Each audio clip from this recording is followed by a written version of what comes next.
«Resiste, muchacho, quédate de este lado». Catarino le dijo: «Ya no puedo contenerlo más». Así que don Chano empuñó la daga, esa daga que sería el destino de Catarino. Las brujas Tlahuelpuchi contra don Chano, en un final inesperado, escrita por Norberto García. Muchas veces, la vida nos pone en medio de una encrucijada entre saber lo que debemos hacer o dejar que nuestros sentimientos gobiernen, tomando riesgos que a veces terminan en fatales consecuencias. Luego de los acontecimientos suscitados en Tlaxcala, en los que don Chano y Catarino casi pierden la vida en manos de una bruja Tlahuelpuchi, y donde este último se convirtió en nahual, don Chano se esforzaba para mantener con vida a la suegra de Eduardo, quien yacía agonizante debido a la brutal lucha que había librado. Don Chano le preguntaba cómo revertir la maldición que Catarino traía a cuestas. La anciana, con mucho esfuerzo, pudo decirle que solo había una oportunidad mientras que el espíritu de la bruja no se apoderara de él. Él todavía tendrá momentos de lucidez. Era ahí donde debía intentar revertir el mal, haciendo como le había dicho, pero en caso de que éste fracasara, su deber era cazarlo mientras aún pudiera, pues ellos mismos fueron testigo de la facilidad con que Catarino había terminado con la bruja Tlahuelpuchi. Además que su sed de sangre lo volvería casi imposible de detener. El reloj corre en tu contra, Chano. Ese muchacho está fuera de control y es muy peligroso. De sobra está decirte que en caso de que no puedas salvarlo tú mismo, vas a tener que terminar con él, mientras ésta daba su último aliento. Estaba a punto de amanecer, mientras don Chano incineraba aquellos cuerpos llenos de tristeza y negación. En su mente le pedía al cielo para poder recuperar a Catarino, mientras lloraba abundantemente. Después de que la noche diera paso a los primeros rayos del sol, don Chano partió en compañía de sus perros hacia Iztapalapa. Durante todo el camino, este le daba vueltas al asunto y sabía que debería mantener la calma para no cometer errores. Al llegar a su hogar, este encontró todo desordenado, como si alguien anduviese buscando algo, por lo que con mucho cuidado sacó la daga y se puso en alerta, por si acaso alguien estuviera merodeando. Sus perros de igual manera se pusieron en posición de ataque. Luego de ese momento de tensión y después de asegurarse de que no había nadie en el lugar, don Chano se marchó rumbo a la cantina para preguntar entre sus conocidos si alguien había mirado a Catarino, además de que ya traía la garganta muy seca, y fue en busca de un buen trago de pulque. Al llegar al lugar, su amigo el cantinero le dijo que Catarino le había dejado un recado, pero que éste se veía muy extraño, como si estuviera enfermo o tomado, pues hablaba con mucha dificultad y se veía desorientado. Don Chano le cuestionó cuál era el recado que Catarino le había dejado. El cantinero le dijo que éste se había marchado al estado de Querétaro. Por la mente de don Chano pasó la idea de que Catarino de seguro iría a morir a su tierra. Rápidamente, sin perder el tiempo, don Chano se fue a preparar todo para partir rumbo al estado de Querétaro. Después fue donde su amigo Remigio, quien tenía una troca en la que sería más fácil transportarse, pues también llevaría sus perros. Durante el camino, Remigio trataba de hacer conversación y le preguntó a don Chano por Catarino. Este se notaba muy pensativo, sin querer entrar en detalles. Solo le dijo que se había ido a visitar a sus parientes, pero desde el principio Remigio no le creyó, ya que al ser uno de sus amigos más cercanos lo conocía muy bien, además de que sabía a lo que se dedicaba. Y le dijo: mira, Chano, Si no me quieres contar, tus razones tendrás. Lo que sí te puedo decir es que te miras muy tenso y preocupado. De sobra está decirte que si hay algo más en lo que yo te pueda ayudar, con gusto lo haré. Tú ayudaste a mi familia y te voy a estar eternamente agradecido. Don Chano solo sonreía de forma nerviosa y le dijo: yo sé que puedo contar contigo, pero para el problema que tengo no hay nadie que me pueda ayudar, solo Dios, y es a Él al quien le estoy pidiendo un milagro. Luego de que llegaron, le indicó el lugar donde podían quedarse.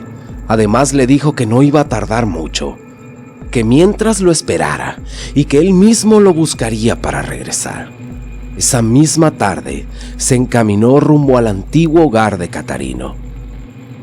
Todo se veía en aparente calma, a excepción de una densa neblina que envolvía todo el lugar que hacía casi imposible la visibilidad. A medida que éste se acercaba a la casa, sus perros se veían muy nerviosos. El corazón de Don Chano latía con mucha fuerza, pues desconocía lo que podía encontrar en ese lugar. Además sabía que no podía confiarse. Cuando éste abrió la puerta, pudo ver a Catarino, que parecía estar desmayado en medio de un charco de sangre. Con mucho cuidado, se acercó para ver si aún estaba con vida. Cuando éste ya se encontraba muy cerca, movió el cuerpo de Catarino, pero éste parecía estar muy frío y muy rígido. De momento, una fuerte ráfaga de viento entró, provocando el alboroto de los perros. Era como si algo más estuviera en ese lugar. De pronto Catarino parecía volver en sí, por lo que Don Chano tomó la daga y se puso en alerta. Lentamente, los ojos del joven Catarino se abrían, solo para mirar a su maestro empuñando su daga. Catarino trataba inútilmente de decirle algo a su maestro. Don Chano solamente le decía: tranquilízate, muchacho, he venido para ayudarte. Pero los ojos de Catarino parecían desorbitados, hasta que por fin Catarino pudo gritar con todas sus fuerzas: Don Chano, Don Chano, esa cosa está detrás de usted. Por lo que casi instintivamente y más como un reflejo, Don Chano volteó hacia atrás, viendo una nube negra que parecía formar una silueta, dentro de la cual se escuchaban ecos y voces por todos lados, y una voz gruesa que decía: esto no ha terminado, mientras se esfumaba por una de las ventanas. Luego de tan macabro espectáculo, Don Chano, un tanto desconfiado, se fue acercando hasta donde estaba Catarino para preguntarle cómo se encontraba. Este lo miraba y le decía que todo eso era como una pesadilla. Le dijo que luego de lo ocurrido en Tlaxcala, él se fue rumbo al monte, pues dijo que no quería hacerle daño a nadie y que su intención era morir ahí, pero que algo más lo controlaba, causándole daño y heridas en todo su cuerpo, ya que por las noches perdía la conciencia. Como pudo en sus momentos de lucidez, Catarino había logrado mantener bajo control la bestia que llevaba dentro, y parecía que poco a poco lo iba consiguiendo, inclusive su sed de sangre de a poco iba desapareciendo. Fue en ese momento que decidió volver a Iztapalapa, donde pudo darse cuenta que una presencia maligna lo acechaba y que parecía quererlo enloquecer, pues le provocaba muchas alucinaciones y a veces, de la nada, sombras lo atormentaban. Mientras Catarino contaba toda su odisea, no pudo más y llorando le pidió a su maestro que le ayudara, porque si bien él tenía miedo de morir, su mayor temor era que esa oscuridad lo dominara por completo. Pues había veces que voces dentro de su cabeza le pedían que hiciera cosas horribles, como un deseo incontrolable por la sangre. Don Chano lo miraba y le decía en mis momentos más duros Tú me enseñaste a no rendirme, muchacho. Y aunque las cosas son difíciles, ahora te voy a ayudar. Pero debemos darnos prisa, pues el tiempo juega en contra. En eso Catarino interrumpió a don Chano y le dijo: es por eso que vine a este lugar, pues recordé de los escritos de mi abuelo Omar, y en ellos pude descubrir que provengo de un linaje de nahuales por parte de mi abuela, que al igual que los tlahuelpuchi, es una herencia muy antigua desde antes de la llegada de los españoles. Eso lo sé, pues encontré algunas cartas que mi abuela intercambiaba con su hermano Cipriano, quien vivía en el estado de Oaxaca. Él también era como yo, y si lo encontramos, quizás él pueda ayudarme. Pero si por algo fracasamos, usted tiene que prometerme que terminará conmigo. Don Chano le dijo: no es bueno hablar de eso, muchacho. Por ahora, concentrémonos en buscar a tus familiares.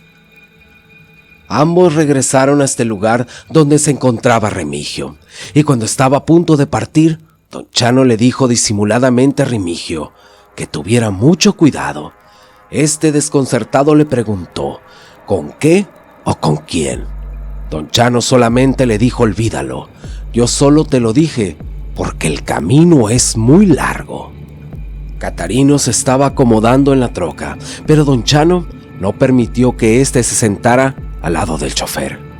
Él se sentó en medio de los dos, y sin que nadie se diera cuenta, este llevaba la daga empuñada en caso de que tuviera que utilizarla. El viaje fue largo y muy cansado, ya casi para llegar en un lugar donde hay muchas curvas muy cerradas. Remigio casi se salía del camino dando un volantazo, al mirar algo que lo llenó de terror. Catarino, quien iba durmiendo, despertó preguntando que si qué había ocurrido, y cuando Remigio, con el rostro pálido, le iba a responder, don Chano lo interrumpió diciendo que casi atropellaban a un caballo. Así continuaron su viaje, pero a pesar de que don Chano estaba muy cansado, este no durmió ni un momento, debido al temor que tenía que Catarino pudiera atacarlos. Llegaron a Oaxaca, cerca del mediodía, y de inmediato se dieron a la tarea de buscar a la familia de Catarino. Ayudados por la dirección que tenía una de las cartas, dieron con un lugar cerca de la zona arqueológica de Monte Albán. Luego de llamar a la puerta, un hombre anciano los atendió, preguntándoles que si qué se les ofrecía. Catarino respondió que estaban buscando a un hombre llamado Cipriano. Mientras les mostraba las cartas, el hombre los miró de arriba abajo muy detenidamente y les dijo que Cipriano era su compadre, pero que hacía algunos años este había perdido la vida en Ciudad Juárez. Los hombres se lamentaron, y más por el tiempo que habían empleado en viajar. El anciano que los atendió les dijo que Cipriano tenía una hija de nombre Tomasa, que vivía cerca de ahí, que si ellos querían, él mismo podría acompañarlos hasta su vivienda. Al llegar, el hombre tocó fuerte a la puerta, mientras gritaba el nombre de Tomasa. Luego de unos instantes, la puerta se abrió, y una mujer les preguntó qué se les ofrecía. Catarino se presentó de inmediato diciéndole que él era nieto de Lupita, la hermana de su padre. Tomasa los invitó a pasar y le dijo que ella no sabía que tuviera más familiares, pero que se sentía feliz de no ser la única. Además le preguntó cuál era el verdadero motivo de su visita. Don Chano interrumpió y la puso al tanto de todo lo ocurrido.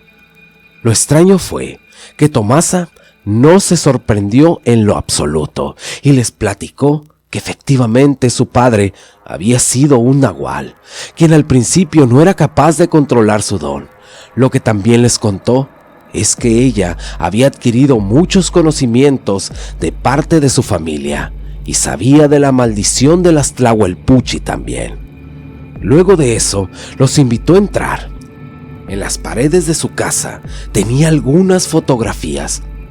pero hubo una en particular que le llamó la atención a Catarino, y era una en la que aparecía su abuelo junto a Cipriano, quien portaba la daga de obsidiana en su cintura. Las emociones, o quizás el mal que traía a cuestas, provocaron que Catarino se sintiera muy mal. Don Chano, como siempre, fue muy directo al preguntar si había esperanzas de salvarlo. Tomasa respondió que primero debería revisarlo. Después le pidió a Catarino que entrara a una habitación donde preparó algunas hierbas e inciensos. Luego le dio a beber algo muy amargo y de inmediato este perdió el conocimiento. Tomasa comenzó a hablar en una lengua desconocida, mientras poco a poco trataba de entrar en la mente de Catarino por medio de un trance. En ese preciso momento, se dio cuenta que algo oscuro trataba de apoderarse de él. Pero Catarino se resistía. Tomasa trataba de ayudar al joven en esa férrea lucha.